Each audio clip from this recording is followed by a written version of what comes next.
yeah, this should be on the front page news absolutely everywhere. And honestly, there really should be a form of accountability. And we have to start talking about this because this cannot happen again. Yes, it was a waste of money because it went towards these fraudulent tests, these PCR tests. And again, when you have such an inaccuracy, of a moment in time, when you want to know the true infection rates, and it was 86% inaccurate, yeah, I would say it was a waste of money. Hello, I'm Bev Turner, and this is GB News Originals. And this is an interview that I have been desperate to have. I'm delighted to say that I'm joined by Nicolas Hulscher today, who is an epidemiologist at the McCullough Foundation. A lot of you will be familiar with Peter McCullough, who was one of the heroes of the pandemic period. And whilst we're being encouraged to just look to the future, nobody should look behind. There's no one to blame here. Everyone was just acting under an emergency, weren't we? Everybody was just doing the right thing. Well, there are some people who are still asking all the important questions, and that is happening here in America so much more than it is happening in the UK. Nick, the reason I wanted to talk to you today specifically, and there are so many topics that we could cover, is about this new research into the PCR tests. Now, of course, we all remember that period of time where your freedom, the key to your freedom, was whether you passed a PCR test. So these were treated as this gold standard of testing, and it determined whether you could go and see a loved one who was dying, or whether you could go and visit your children. I mean, just the most extraordinary measures that we were pushed towards now. And you think about how ridiculous it was. So what do we now know, Nick, about the PCR test from this German study? Yeah, well, you're right. These PCR tests were widely utilized for the past 4 years since the pandemic began and formed the basis of the restrictions we face, the lockdowns, the vaccine mandates, and the fear that was generated as a result of this. And so it was all based on case counts based on PCR testing. So this new study was absolutely shocking, and it really confirmed the observations of many that were actually raising the alarms back in 2020, 2021. This study looked at this German lab. You can think of it as the command center of Germany's PCR testing. This command center did account for about 90% of Germany's PCR tests. So these researchers went and looked week by week the differences between PCR positive rates and antibody positivity rates. So antibody positivity, if you are positive, that means you were infected. With the PCR tests, they found that 86% of those who had a positive PCR reading, 86% did not have antibodies. So they weren't actually currently infected. So what this means is only 14% in the early pandemic, only 14% of PCR positive cases represented true infections. So, I mean, that means that basically all of this stuff, all of these cases, and here in America, 14 days to slow the spread, and I know there were similar things in Europe. This was all based on a seemingly fraudulent metric. And was this partly because of the rotations? Because I remember at the time, there was a determination of how many rotations these tests could be subjected to. So if they were rotated faster, they would flick up fragments of dead virus effectively. And various governments could tweak the speed of the rotations in order to find more or less cases. Just explain that a little bit to us, Nick. Yes, this is called the cycle threshold, or the CT threshold of these tests. So what that means is, so each number you can go from like 1 to 50. If you're at 50, that means this test has amplified the genetic material, RNA or DNA, 50 times. And so what happens when you reach over about 35 times, which was used by governments across the world, a CT value of 35, you can basically pick up genetic material of anything you want in anything. You could even find SARS-CoV-2 in a banana, and that has been done multiple times. when the CT value is over 35. And so this was widely used. What they did not do and what they should have done, world governments and testing laboratories, they should have limited the CT at about 25 or less than 20. Mm. And this would have given a much more accurate number, but that was not done. Am I right in saying that even the inventor of the PCR test, who actually passed away, I think, before the pandemic, he had said that this technology taken in isolation was never going to identify a specific antigen? Just, have I got that right? Yeah, you're right. Kerry Mullis, the inventor of PCR technology, did come out and said, listen, this should not be used to detect SARS-CoV-2, a new pandemic. It's not going to be accurate. It can be widely misused and basically false. And he was right. And then, unfortunately, he did die shortly before the pandemic began under suspicious circumstances. We're living in a time of what feels like pretty significant social change, and it makes us question things that we've even taken for granted for decades. And one of those at the moment that people are wondering about is actually money. Is the money in your bank account safe? Should you be investing elsewhere? Are we looking at a potential global crash? What will it mean for your savings?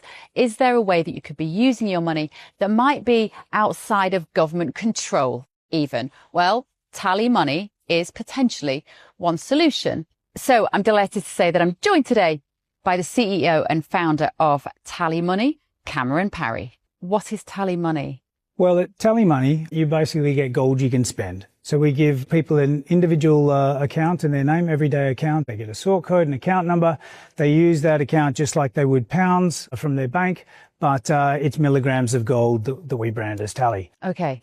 Why would you do that, though? What is the benefit to the customer instead of just having a normal pound sterling account? Gold's performance against the pound is above 11% per annum over the last 25 years on average. But we still need money in our daily lives, and we have savings. We know that it's good common sense and prudent to save up for things, not just live in credit. You know, whether it's a holiday or a rainy day, your retirement planning, you need to have money in your life, basically, that you can rely on, that's dependable, that nobody meddles with, that nobody can weaponize against you, which is another element of government control when it's the government currency, which we could talk about another time.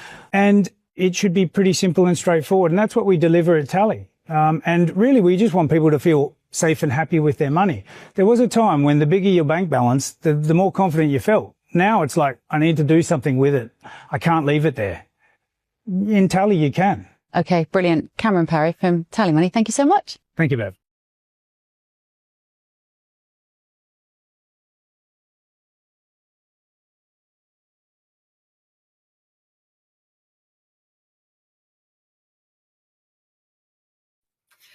Your work now at the McCulloch Foundation and the depth of knowledge that you have, can you explain how the PCR test came to be treated as this gold standard?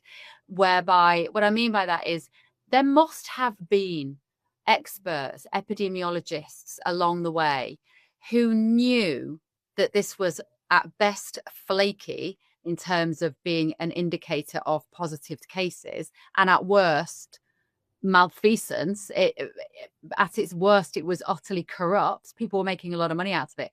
Did those people just turn a blind eye, or did they actually believe that these PCR tests were turning up positive cases, do you think? I think it was half and half. You know, we have to remember some clinics got actually incentives by governments to have these PCR tests and churn out these positive cases. That was the case here, at least in the U.S. So we have to remember that some doctors, some physicians, some labs, you know, they did think that this was accurate. They thought it was the best thing we had at that point in time.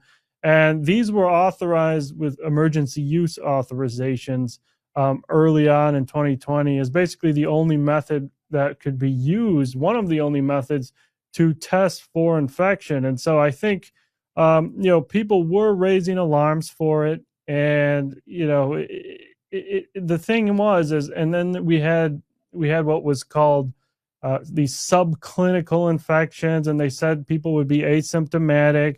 And so that's why you had droves of people with no symptoms going to get these PCR tests.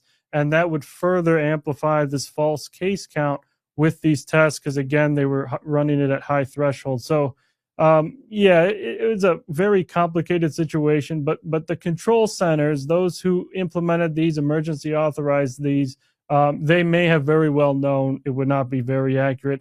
And we have to remember, as more fear is increased, perceived population fear, a study by Gao and colleagues found that there will be higher vaccine uptake and higher compliance to pandemic measures. And so that's why higher case count would mean more compliance.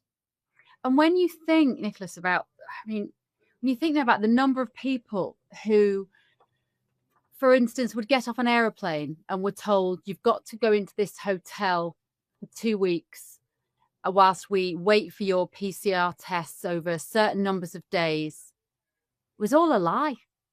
It was all absolute BS. That there's no rationale behind it.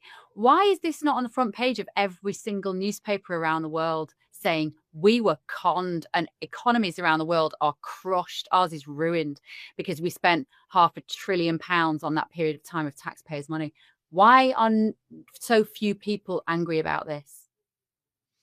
That's a great question. You're right. This should be on the front page news of every major news organization, because the past 4 years, we went through the lockdowns. People's lives were shattered. They lost their jobs. They lost their livelihoods. And it was all based on now a verifiably highly flawed test in which only 14% represented true infection. So yeah, this should be on the front page news absolutely everywhere. And honestly, there really should be a form of accountability. And we have to start talking about this, because this cannot happen again for any other future pandemics. We truly hope that this same PCR test will not be widely deployed.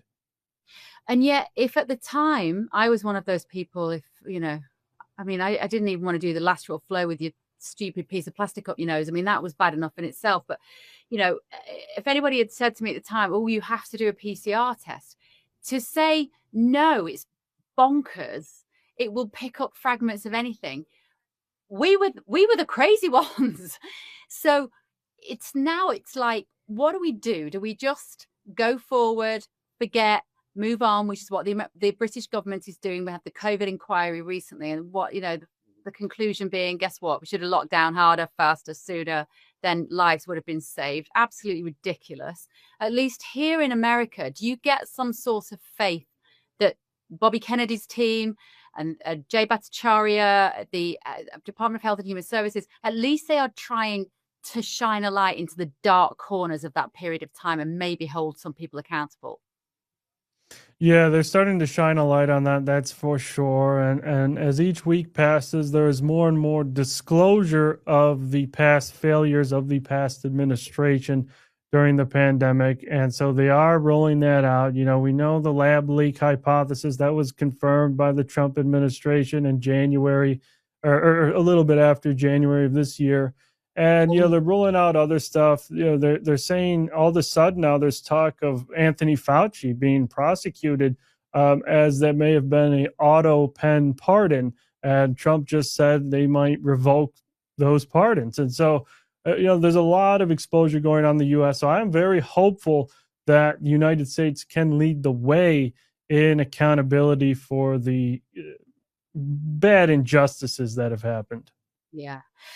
Just looking at the UK taxpayer spending alone, Nick, from October 2020 to March 22, it's estimated that the UK spent about £25.8 billion of taxpayers' money on testing. Now, some of that would have been lateral flow, a lot of it would have been PCR, and that includes the transport back and forth, etc., of these ridiculous tests.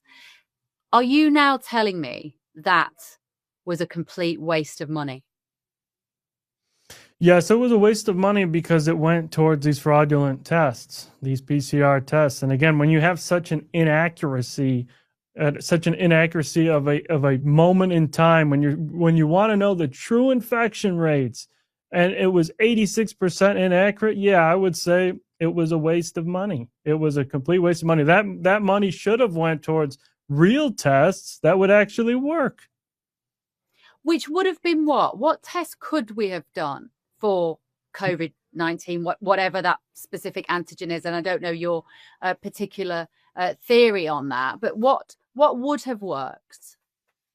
Yeah, so there's many things that would have worked, but one that is verifiable, and it was even revealed in the German study, was that, we would have to find a way to quickly and cheaply measure your body's antibody levels to a certain antigen, because that will confirm whether your body literally was fighting against it or not. Now, that was being done, but it was not widely accessible. And you couldn't just go to any lab or drugstore around the nation and do that test. And so they could have made that easily accessible. They could have developed a version or form that would have been employed very easily. And then even if they still wanted to use the PCR test, they could have just lowered the cycle threshold to less than 20, less than 15, and they would have got a much more accurate number.